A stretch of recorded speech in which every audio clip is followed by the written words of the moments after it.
जय श्री कृष्णा। राधे राधे। आज मैं सुनाने जा रही हूँ भगवान भक्तों के दास है। शिवरात्रि का दिन था। शिवलाये पर श्रद्धालुओं से खचाखच भरा हुआ था। एक पंडित विद्यापति राजा शिव सिंह द्वारा रचित भक्तों को मधुर स्वर में वो गा रहे थे। राजा और रानी लक्ष्मी देवी तन्मय होकर भजन सुन रहे थे। अगले दिन जब विद्यापति प्रातःकाल स्नान करके शिव पूजा करने बैठे, उसके अंतर में एक दिव्या शक्ति का संचार हुआ। आहो देखो, यमुना के तट पर श्री कृष्णा राधा के प्रेम में डूबे हुए विहर कर रहे हैं। उनके चारों ओर गोपियों है जो उनकी परम भक्त है। पशु पंछी भी सुध बुध खोकर दिव्या आनंद में डूबे हुए हैं। हाँ, मन करता है कि सुनते ही जाए। अगले दिन विद्यापति ने राजा दरबार में राधा कृष्णा की दिव्य लीलाओं का बहुत सुंदर तरीके से गायन किया, पर उसे सुनकर राजा क्रोधित हो गए। एक दिन जब विद्यापति सोए हुए थे, भगवान शिव ने उन्हें सपने में दर्शन दिया और उनके मस्तक पर हाथ रख कर उन्हें आशीर्वाद दिया। मैंने तुम्हें राज पंडित केवल भगवान शिव का गुणगान करने के लिए बनाया था, पर तुम उस पद के लायक नहीं हो। मेरे राज्य से निकल जाओ। बस्ते, मैं तुम्हारे गायन से अत्यंत प्रसन्न हूँ, पर मैं तुम्हारे मुख से राधा कृष्णा की दिव्य लीलाओं का गायन सुनना चाहता हूँ और तुम्हें ऐसा करने की शक्ति भी प्रदान कर सकता हूँ। विद्यापति अपने गांव के मंदिर में राधा कृष्णा की लीलाओं का गान करने लगे। श्री कृष्णा के भक्ति भारी संख्याए में आकर उसका रास वादन करते। रास्ते में विद्यापति की भेंट एक जाटाधारी शिव भक्त से हुआ जो उनके साथ हो लिए। उसी रात को सपने में विद्यापति को गाता हो गया कि वो शिव भक्त कोई और नहीं, सवाए भगवान शिव ही है। भगवान, आप सवाए इस रूप में मेरी सहायता करने आए हैं। हाँ, पर यदि तुमने यह बात किसी को बताया तो मैं तुरंत तुम्हें छोड़कर चला जाऊंगा। हरे कृष्णा राधे राम हरे हरे। दिल्ली के सुल्तान ने राजा शिव सिंह के राज्य पर कब्जा कर लिया और राजा को बंदी बनाकर दिल्ली ले गया। रानी लक्ष्मी देवी ने विद्यापति को अपने पास बुलाकर कहा, उन शिव भक्त की सहायता से विद्यापति की सुल्तान से भेंट हुआ। उन्होंने सुल्तान के समक्ष श्री राधा कृष्णा के दिव्य प्रेम का गान किया, जिसे सुनकर सुल्तान और उसके दरबारी मंत्री बोध हो गए। मैं तुम पर बहुत प्रसन्न हूँ विद्यापति, मुझसे जो चाहो मांग लो। जहाँ पनाह है, मैं सिर्फ राजा शिव सिंह की रिहाई चाहता हूँ। उन्हें उनका खोया हुआ सम्मान पुनः प्राप्ति हो। भगवान ने राजा को आपका दिल दुखाने के अपराध में यह दंड दिया है। मुझे पूरा विश्वास है कि यदि आप दिल्ली जाकर सुल्तान से विनती कर तो वो हमारे राजा को अवश्य मुक्ति कर देंगे। मैं अवश्य दिल्ली जाऊंगा। भगवान हमारी सहायता करेंगे। अब दूसरी कहानी। भगवान शिव ने मुरदाई में अनेक चमत्कार किया है।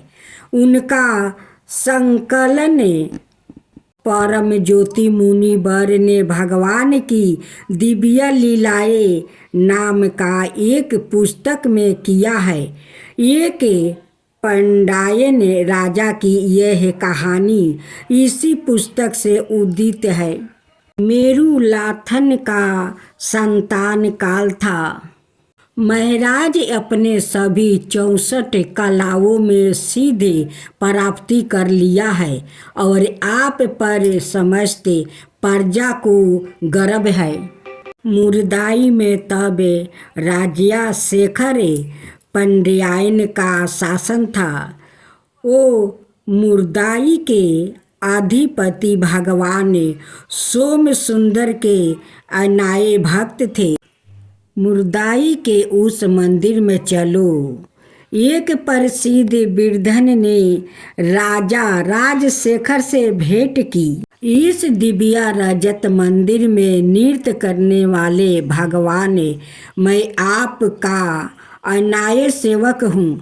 मैंने नृत्य के अलावा सभी 66 कलाओं में सीधे प्राप्ति कर ली है और मैं इस राज्य को भी बड़े ही नृत्यपूर्ण ढंग से चला रहा हूँ।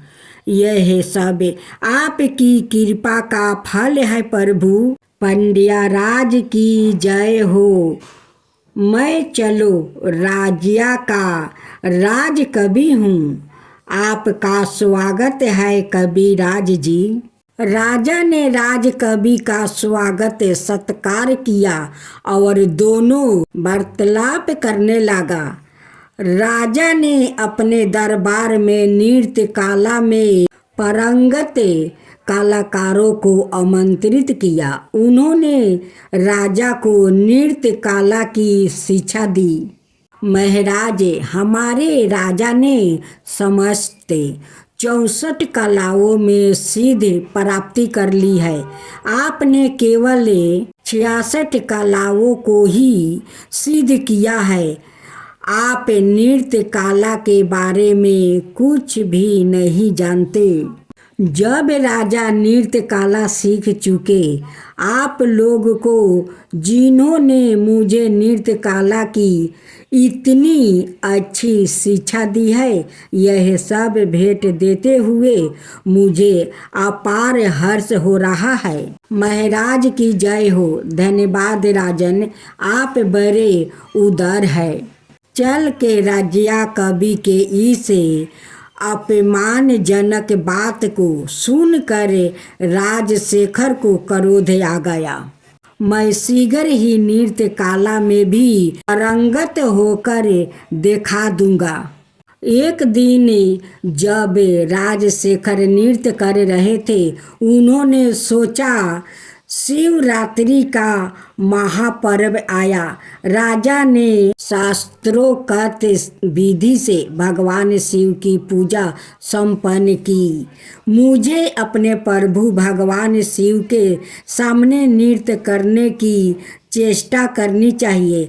उनकी कृपा से सब कुछ संभव है। तत्पश्चात वो मुरदाई के मंदिर में गए। उन्होंने असुरपूर्ण नयनों से हाथ जोड़कर प्रभु से यह प्रार्थना की। ऐसा सोचकर राजा बहुत अधिक समय तक नृत्य करने लगे, जिससे उनके स्वास्थ्य पर हानिकारक असर होने लगा। वो तब नटराज के दिव्य नृत्य के बारे में सोचने लगा। हे प्रभु, थोड़ी देर नृत्य करके ही मैं थक जाता हूँ। आप तो उस रजत मंदिर में लगातार नृत्य करते रहते हैं। आप तो थक कर चूर हो गए होंगे, क्योंकि यह जानकर भी मैं कुछ ना करूँ, पर मैं कर भी क्या सकता हूँ। हे विलियम बलवान, आप आज कृपा करके अपने नृत्य की मुद्रा बदल दे। आपने दाया पैर को जो भूमि पर है उठा दे और अपने बाएं पैरों को भूमि पर रख दे। जब आप ऐसा करेंगे तभी मेरे व्यर्थ हृदय को शांति मिलेगी। यदि आपको ऐसा करना मंजूर नहीं है तो मैं अपने प्राण त्याग दूंगा। ऐसा कहकर राजा ने अपनी तलवार को धरती पर उल्टा गाड़ दिया और उस पर गिर कर अपने प्राण त्यागने के लिए तत्पर हुआ।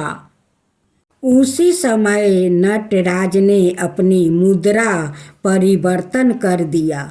उन्होंने अपना बाएं पैर धरती पर रख दिया और दाएं पैर को ऊपर उठा लिया।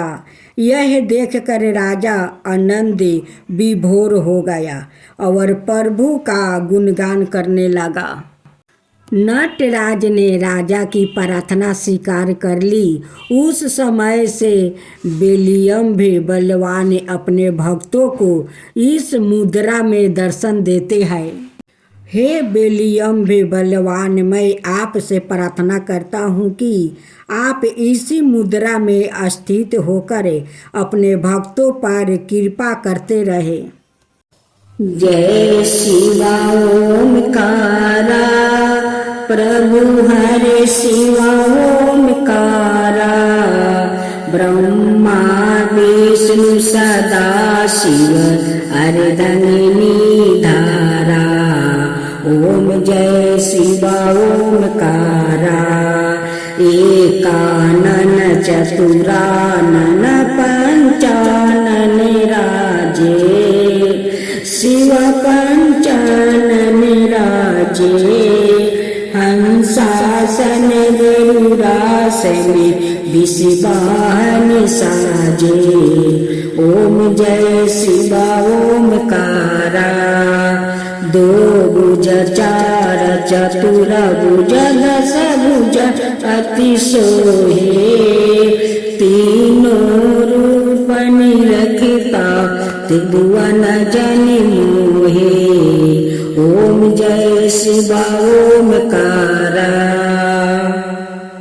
अक्षर माला बने माला मंगी माला तारी, चंदन मृग मद सोहे बोले सुभिकारी।